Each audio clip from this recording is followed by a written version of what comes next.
اعوذ باللہ من الشیطان الرجیم بسم اللہ الرحمن الرحیم۔ عزیز طلباء طالبات، السلام علیکم۔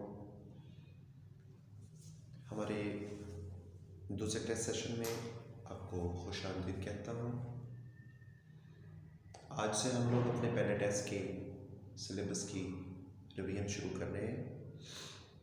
یہاں پہ ہمارا حصہ نثر میں سے سبق شامل ہے علی بخش۔ علی بخش بہت اہم سبق ہے، اس کے بارے میں چند ایک باتیں میں آپ کو بتا رہا ہوں۔ آج ہم لوگ اس کے مشقی سوالات اور اس کے علاوہ اگر ایکسرسائز میں کوئی اور امپورٹنٹ چیز ہے تو میں آپ کو رپیٹ کرواؤں گا، پھر انشاءاللہ اس کے بعد باقی اگلا کام چلتا رہے گا۔ تو یہاں پہ سبق ہمارا ہے علی بخش اور اس کے مصنف کا نام ہے قدرت اللہ شہاب۔ یہ سبق اخذ کیا گیا، اس سبق کا ماخذ جو ہے وہ شہاب نامہ ہے، اور شہاب نامہ مصنف کی خود نوشت ہے۔ اس کے اپنا اس سبق میں اس بک میں قدرت اللہ شہاب کی اپنی زندگی کے سارے حالات اور واقعات بیان ہوئے ہیں۔ قدرت اللہ شہاب جو ہے یہ ایک قابل پڑھے لکھے انگریزی ادب میں انہوں نے ایم اے پاس کیا تھا، بڑے اہم عہدوں پر فائز رہے، ہائی لینڈ میں پاکستان کے سفیر بھی رہے، زبانوں بیان پر ان کو مکمل دسترس حاصل ہے۔ انہوں نے لکھنے کا آغاز رسالہ رومان سے کیا، جس کے ایڈیٹر معروف شاعر اختر شیرانی ہیں۔ آپ کی بہت ساری کتابیں ہیں جو مشہور ہوئیں، لیکن سب سے بڑھ کر ان کی جو کتاب تقریباً 25 مرتبہ جو ایڈیشن لے چکی ہے، چھپ چکی ہے، شائع ہو چکی ہے، وہ کتاب شہاب نامہ ہے، جس میں انہوں نے اپنی زندگی کے حالات و واقعات کو بیان کیا۔ اس سبق کے مشق میں پہلا سوال ہے علی بخش سے مصنف کی کیسے ملاقات ہوئی؟ تو آپ لکھیں گے کہ مصنف یعنی قدرت اللہ شہاب کسی کام کے سلسلے میں لاہور گئے۔ وہاں باتوں باتوں میں خواجہ عبدالرحیم نے اس بات کا ذکر کیا کہ یہاں قریب ہی جاوید منزل میں اقبال کے درینہ اور وفادار ملازم علی بخش رہائش پذیر ہیں۔ اس طرح قدرت اللہ شہاب کی خواہش پر خواجہ عبدالرحیم مصنف کو ساتھ لے کر جاوید منزل پہنچے اور وہاں علی بخش سے ملاقات کروائی۔ اس مشق کا دوسرا سوال علی بخش کو ایک مربع زمین کہاں اور کیوں الاٹ ہوئی؟ تو اس کا جواب ہم لکھیں گے کہ علی بخش کو ایک مربع زمین لائل پور یعنی کہ موجودہ نام فیصل آباد کے قریب الاٹ ہوئی تھی، اور یہ حکومت نے علی بخش کو اقبال کی بے پناہ خدمات کے صلے میں عطا کی تھی، اور یہ فیصل آباد کے قریب تھی، جس پر کچھ شریر بدماش لوگوں نے قبضہ کر رکھا تھا۔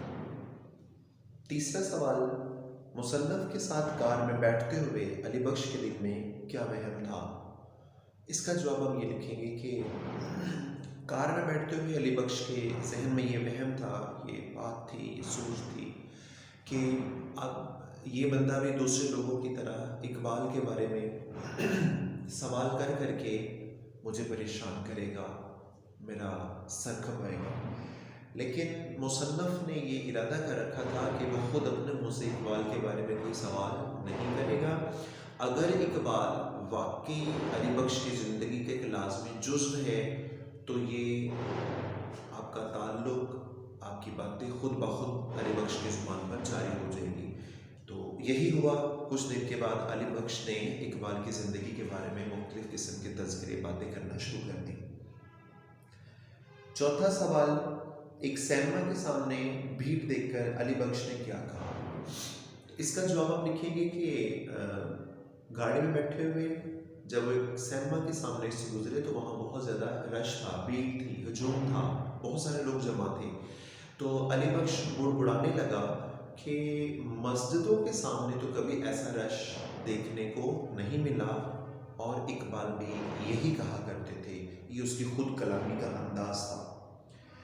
جی، اس مشق کا آخری سوال کچھ اس طرح سے ہے کہ شیخوپورہ سے گزرتے ہوئے علی بخش کو کیا یاد آیا؟ اس کا جواب ہم لکھیں گے کہ شیخوپورہ سے گزرتے ہوئے علی بخش کو یاد آیا کہ یہاں اقبال کے ایک مسلمان تحصیلدار ان کے پکے مرید تھے، اور ایک دفعہ ہم ان کی دعوت پر شیخوپورہ بھی آئے۔ اقبال کو کھانے میں پلاؤ اور سیخ کباب بہت پسند تھے، اور پھلوں میں اقبال کو سب سے زیادہ آم پسند تھا۔ جی، اس کے بعد علی بخش کے کردار کی نمایاں خوبیاں، یہ بھی ایک بڑا اہم سوال ہے۔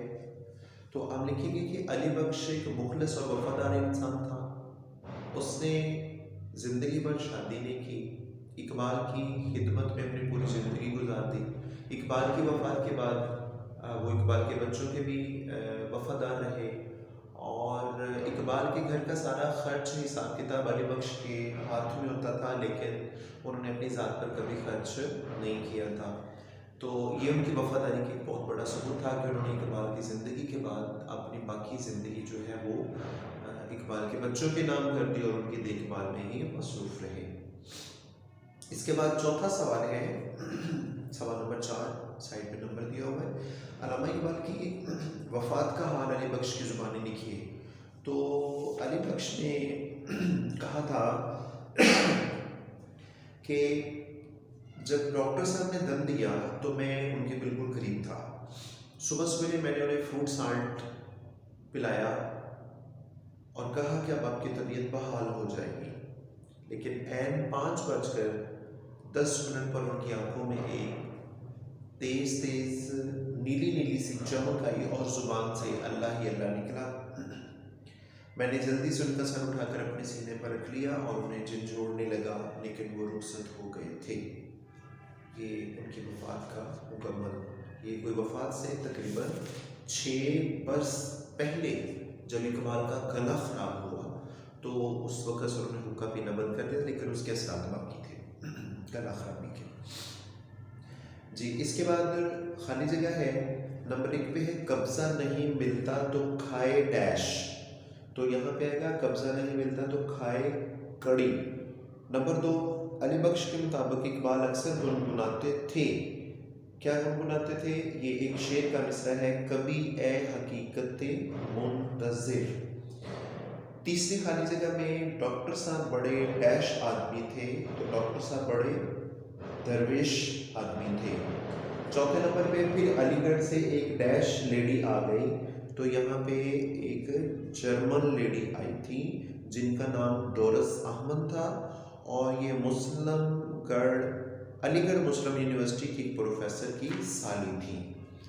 باقی بیٹا جی یہ قریب سارا کام ہم لوگ کر چکے ہیں۔ اس کا سوال نمبر 10 مترادف لازمی دیکھیے گا، یاد کریے گا۔ باقی سارا ایکسرسائز آپ لوگوں کے سامنے پہلے سے حل شدہ ہے۔ اگر اس سبق کے ایکسرسائز میں یا کسی پوائنٹ میں کوئی پرابلم ہو تو آپ گروپ میں شیئر کر کے مجھ سے پوچھ سکتے ہیں۔ السلام علیکم۔